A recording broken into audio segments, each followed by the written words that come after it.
안녕하세요. 현수의 재테크입니다.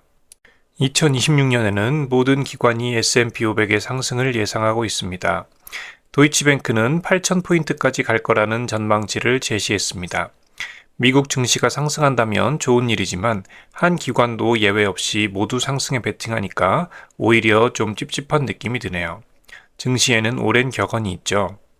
모두가 바라는 하락은 오지 않는다. 반대로 말하면 모두가 바라는 상승은 오지 않는다는 말도 됩니다. 오늘은 이 격언을 가지고 하락론자에 대해서 이야기해 보려고 합니다. 주식의 가격은 기업의 가치를 반영하지만 거기에 더해서 시장 참여자의 기대가 선반영되어서 결정됩니다. 만약 모든 사람이 하락을 예측하고 있다면 이 사실은 이미 많은 사람이 매도하고 현금을 보유한 채로 기다린다는 뜻입니다. 하락을 기다리는 사람이 많다는 것은 역설적으로 가격이 떨어지면 사려는 대기 매수세가 많다는 말과 같습니다. 이 대기 수요 때문에 가격이 급격히 떨어지기 전에 지지를 받게 되어 결국 하락을 예측하는 사람이 많았던 것과 반대로 대폭락은 일어나지 않게 되는 거죠. 반대로 모두가 상승을 예상하면 투자자들은 레버리지를 써서 주식을 매수했다는 뜻입니다. 이런 상황에서는 약간의 시장 충격에도 반대매와 청산이 쏟아지면서 연쇄적인 폭락이 일어납니다. 또한 모두가 상승에 베팅했다는 것은 이미 살 사람은 다 샀다는 뜻과도 같습니다. 주가가 더 올라가려면 추가로 매수하는 사람이 있어야 하는데 시장에 새로운 돈이 없어지는 순간 주가는 고점을 찍고 하락합니다. 효율적 시장 가설 관점에서 보면 폭락할 것 같다는 공포나 정보가 이미 대중에게 퍼져 있다면 그 위험은 이미 가격에 반영되어 있을 가능성이 높습니다. 정말로 폭락할 것 같아서 무서운 사람들은 이미 물량을 정리하고 기다리고 있겠죠. 이 사람들은 주식이 하락해도 더 팔 게 없습니다. 자연히 매도세는 줄어들고 대기 매수세가 됩니다. 진짜 폭락은 아무도 예상하지 못한 악재, 소위 블랙스완이 터질 때 발생합니다. 주식시장이 상승할 것으로 예상하고 현금 비중을 줄이고 주식을 사들이고 있다는 것은 대기 매도세가 쌓여 있다는 것과 같습니다.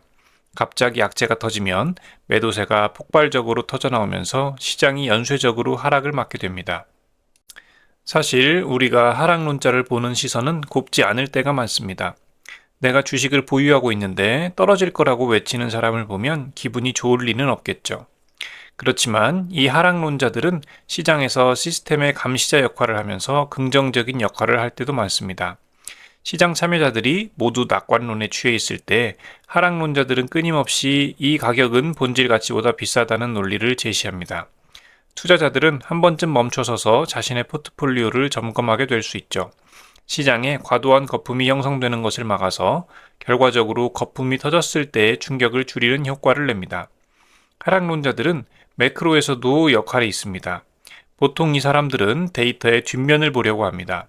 모두가 GDP 성장률, 기업의 매출 성장에 환호할 때 이 사람들은 과도한 부채 비율이나 물가와 고용 상황, 저축률 하락 같은 것들을 파헤칩니다. 하락론자들의 지적은 정책 위반자들에게도 가이드라인이 됩니다. 예를 들어서 가계부채의 위험성을 경고하는 하락론자들의 목소리가 커지면 정부는 LTV, DSR 같은 규제를 도입해서 시스템 붕괴를 미리 방어할 수 있게 되는 거죠. 이런 하락론자의 역할을 보여주는 것이 2023년 미국 실리콘밸리 은행 사태입니다. 2022년부터 연준은 고물가를 잡기 위해 유례없이 빠른 속도로 금리를 올렸습니다. 대다수가 인플레이션이 잡힐까에 집중할 때 일부 하락론자들과 리스크 관리 전문가들은 시장의 약한 고리인 중소형 은행을 주목했습니다. 급격한 금리 인상이 은행들이 저금리 시절에 사들인 막대한 채권의 가치를 폭락시켜서 중소형 은행들을 파산으로 몰고 갈 것이라고 끊임없이 경고했죠. 그리고 2023년 3월 실리콘밸리 은행이 단 48시간 만에 초고속 뱅크런으로 파산했습니다. 과거의 리먼 브라더스 사태를 떠올리게 하는 대형 사건이었죠. 그렇지만 이 경고가 시장에 팽배해 있던 덕분에 실제로 실리콘밸리 은행이 파산했을 때 미국 정부와 연준은 단 이틀 만에 법적 한도를 넘는 예금까지 모두 보장해주고 은행이 가진 채권을 담보로 현금을 즉각 수혈한다는 파격적인 대책을 내놓을 수 있었습니다.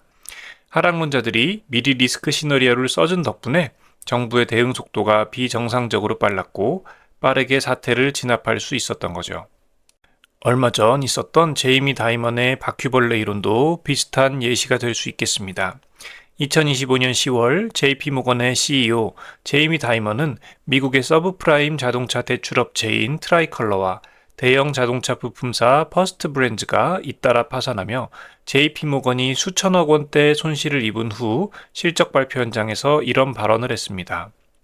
바퀴벌레가 한 마리 보이면 훨씬 더 많은 바퀴벌레들이 숨어 있다고 보는 게 맞을 겁니다. 다이먼의 이 독설에 가까운 경고는 시장에 즉각적인 파장을 일으켰습니다. 주요 은행들과 투자사들은 자사의 대출 포트폴리오를 다시 청소하기 시작했습니다. 벽 뒤에 바퀴벌레가 더 있는지 확인 작업에 들어간 것이죠. 투명성이 낮은 사모펀드 시장의 위험을 공론화함으로써 금융당국이 더 큰 시스템 위기가 오기 전에 규제와 감시를 강화할 명분을 제공했습니다. 시장의 역설은 여기서 다시 한번 드러나게 됩니다. 비관론자는 명성을 얻고 낙관론자는 돈을 번다는 유명한 말이 있죠. 하락론자들이 시스템의 허점을 날카롭게 지적해서 명성을 얻는 동안 시장은 역설적으로 그 경고를 받아들여 체질을 개선하고 다시 상승할 동력을 얻기 때문입니다. 이것이 바로 숏으로 돈을 벌기가 어려운 이유이기도 합니다. 하락론자가 시장의 위험성을 세상에 알리는 순간 시장 참여자들과 정책 결정자들은 그 위험을 인식하고 선제적으로 대응하기 시작합니다. 즉, 하락론자의 경고가 시장의 위험을 제거하여 오히려 더 안전한 상승장을 만들어주는 아이러니한 상황이 발생하는 것입니다.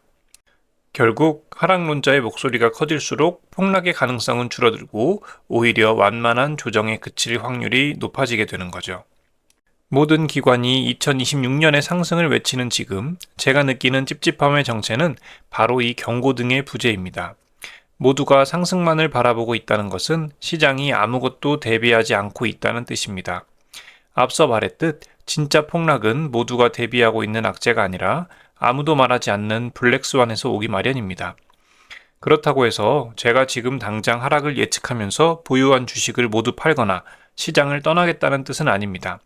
그저 예상하지 못한 하락장이 올 때의 시나리오를 다시 한번 점검해 보겠다는 거죠. 앞으로는 하락론자들의 경고를 재수없는 소리로 치부하기보다는 내 포트폴리오를 단단하게 만들어줄 무료 스트레스 테스트로 활용해 보세요. 그리고 하락론에 너무 심취하지는 마시고요. 오늘은 여기까지고요. 시청해 주셔서 감사합니다. 여러분의 성공적인 투자를 기원합니다.